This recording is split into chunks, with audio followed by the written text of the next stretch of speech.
Hey, darling. Yeah, some say revenge is a dish best served cold.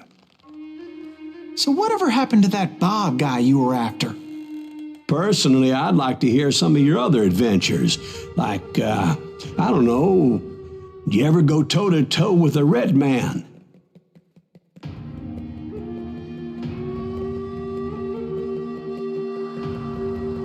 Yes, I did, Ben. I remember once I was after this renegade Apache, Grey Wolf. Strangely enough, revenge was also his primary motivation.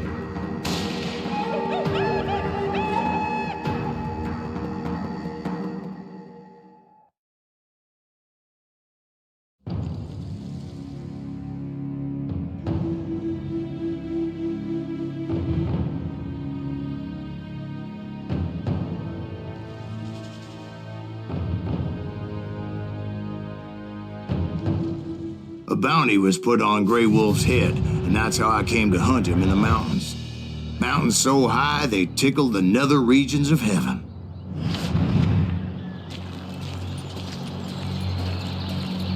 Grey Wolf was a Chiricahua Apache medicine man who had led a war party in revenge for a massacre against his people. The U.S. Army had attacked his tribe during his daughter's sacred sunrise ceremony, and the slaughter was unspeakable.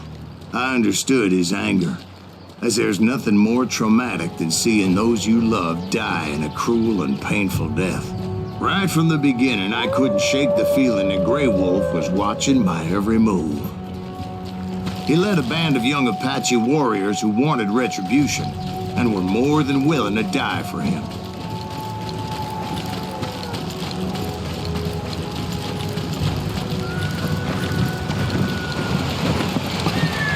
They saw me before I saw them.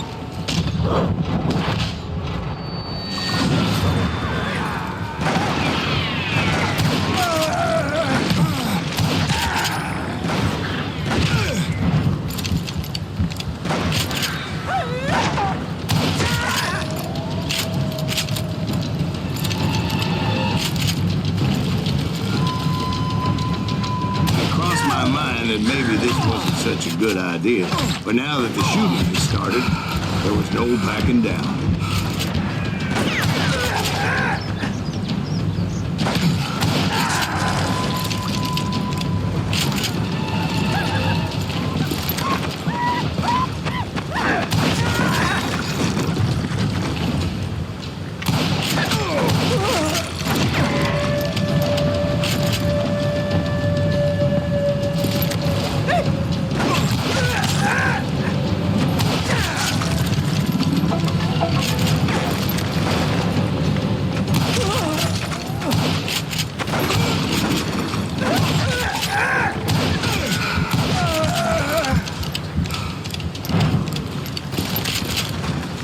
It was rugged country, the winter home of the Chiricahuas, and that's why they had retreated there.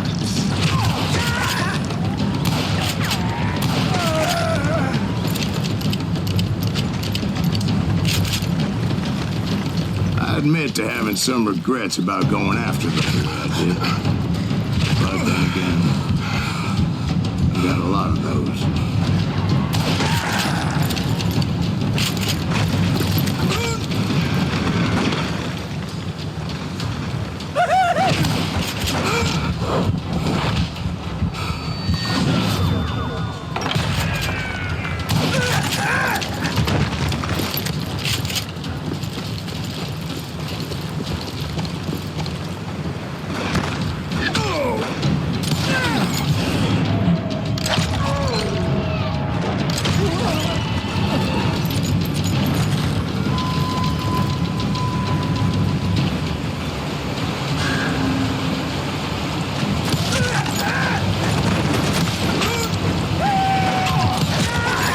Grey Wolf? Not at that moment, but I did find the entrance to their hideout.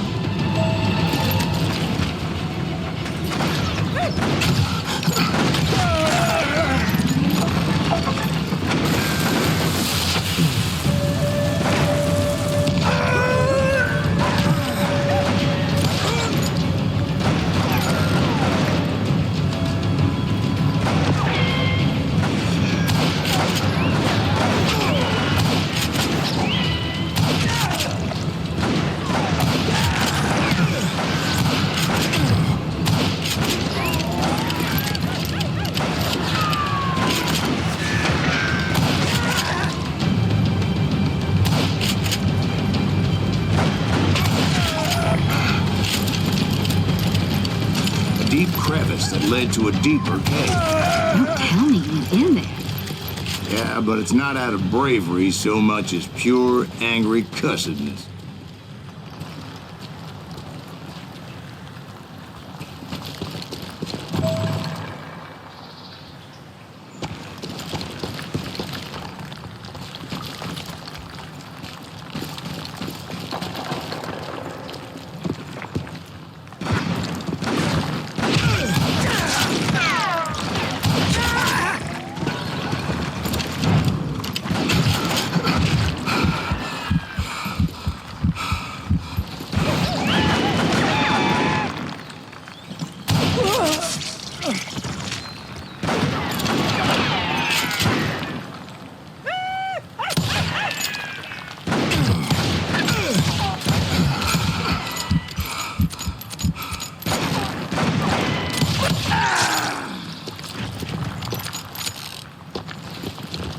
See, back then, I had a stubborn streak a mile wide, and I wasn't about to back down. So it was like pitch black in there? Actually, it was pretty well lit, as they had torches on the walls.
This cave. Big as hell, Ben.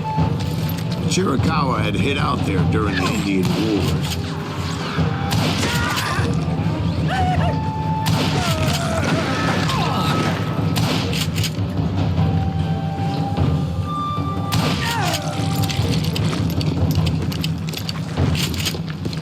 They thought it was haunted with the ghosts of those murdered by the horse soldiers.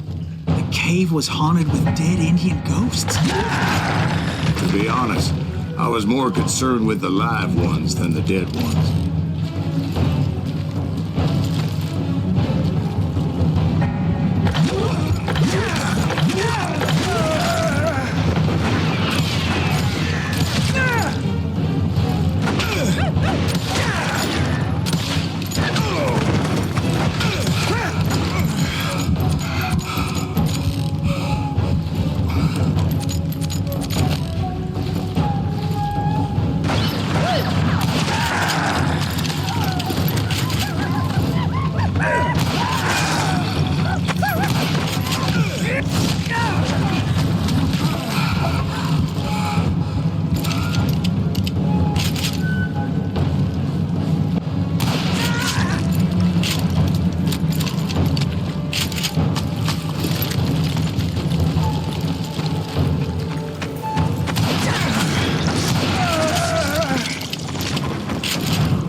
So much about engines. A few years back, I was married to two Mescalero women. At the same time? Yeah, they were sisters.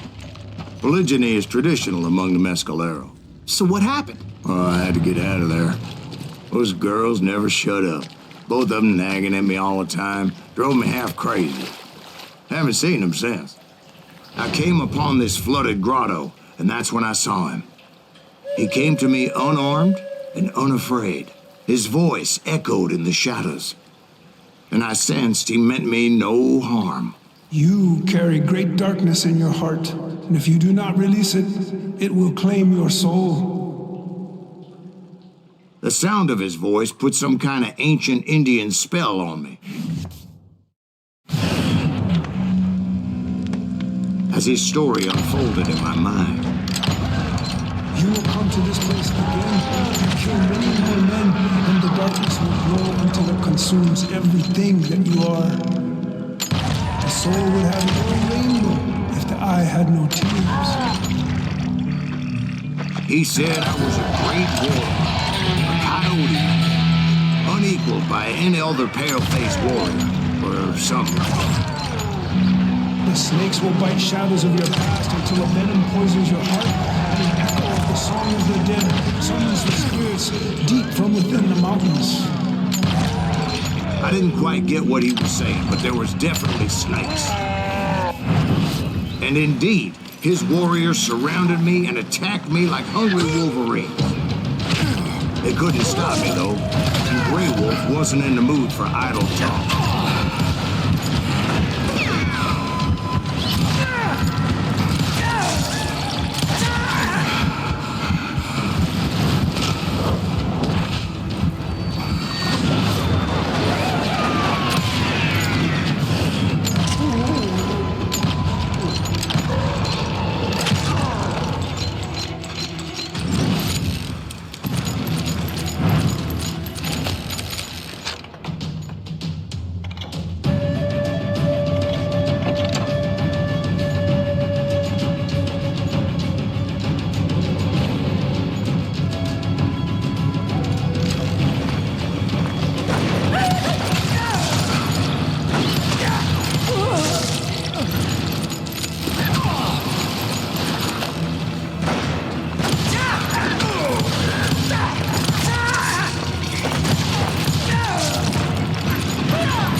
I swear I couldn't see any way out of this trap.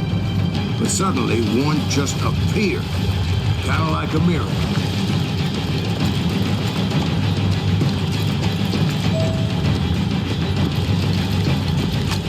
I felt like I would be lost in that damn cave forever.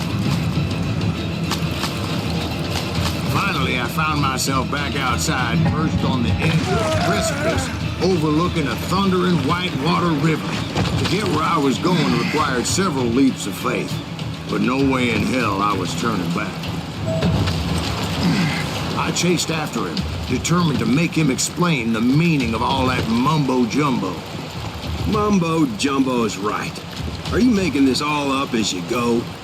A few details may be fuzzy, brother, but I am relating exactly what happened to me. There were dozens of Apache warriors aiming at me from on high. Dozens?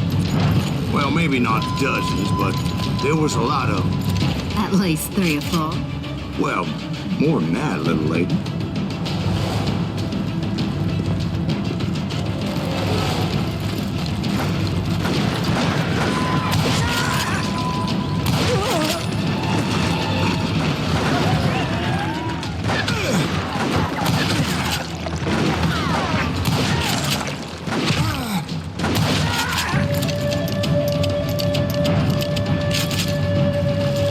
Steep climb up creek ahead of me and scrambled up those rocks like a mountain goat.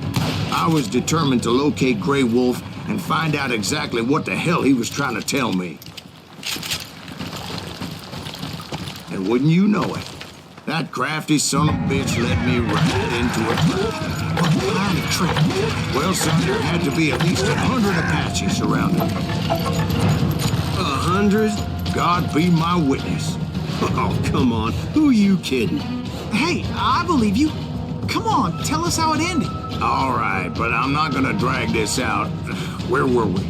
You were surrounded by 100 Apache warriors. Well, I didn't take the time to count them exactly, but there were a lot of them.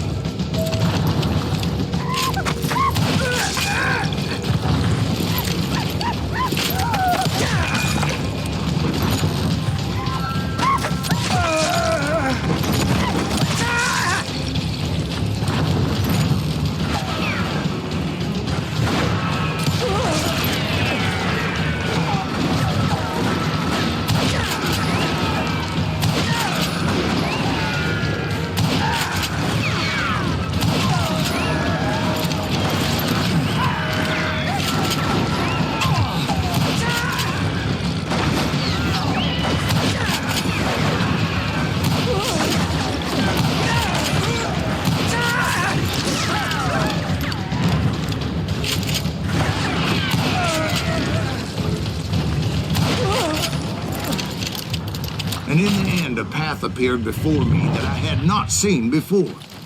I followed it as I desperately needed to find out what Grey Wolf was trying to tell me. But it was like that son of a bitch disappeared into thin air.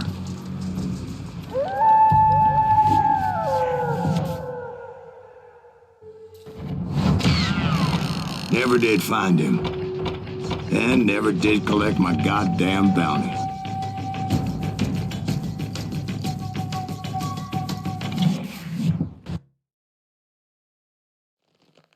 Thank you, darling.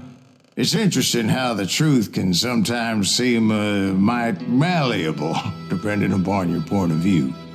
Like how those dime novels make you out to be something you're not? Jack, don't be starting trouble. No, he's right. They do tend to exaggerate. Did they exaggerate your part in taking down the Daltons? Well, I was there in the flesh, boy, so I saw what happened firsthand.